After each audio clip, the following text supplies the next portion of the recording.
Asya. Asya. Kız bana baksana. Ne yapıyorsun? Oyun yap. Boyama yapıyorsun. Markete geldik değil mi şimdi biz? Evet. Markette Asya boyama yapmak istedi. Çok acı istiyor. Ama hepsini aynı renge boyuyorsun. Hiç güzel olmuyor. Ama resimler bitecek sonra anneciğim hemencik böyle. Güzelce renkli renkli yapsana. Kocaman bitiyor. İyi peki tamam. Süre mi var bunda? Ne var? Şöyle var. He anladım tamam. Ne bu? Köpek.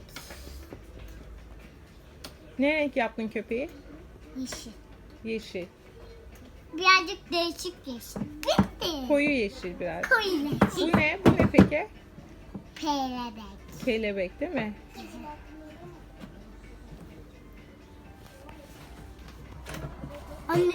Anne. Efendim? Başka gün ben yenilmiştim. Yenilmiş miydin? Lia da burada arabayı çalıştırmaya çalışıyor bak bak. Lia. Asya ne bağırıyorsun? Bağırma.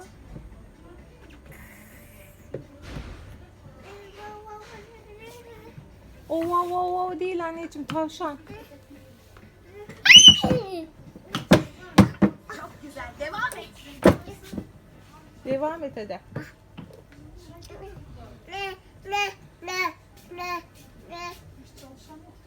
Ne diyorsun Lia? Hoppa. Ama olmuyor. Lia da geldi yanına. Anne. Anneciğim Lia ekrana dokunmuyor. Bir şey yapmıyor. Merak etme.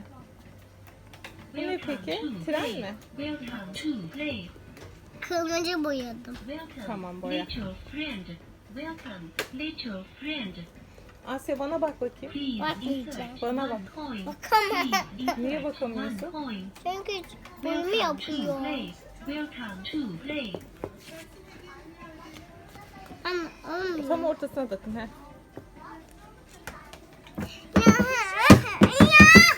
Anneciğim Lia bir şey yapmıyor sana.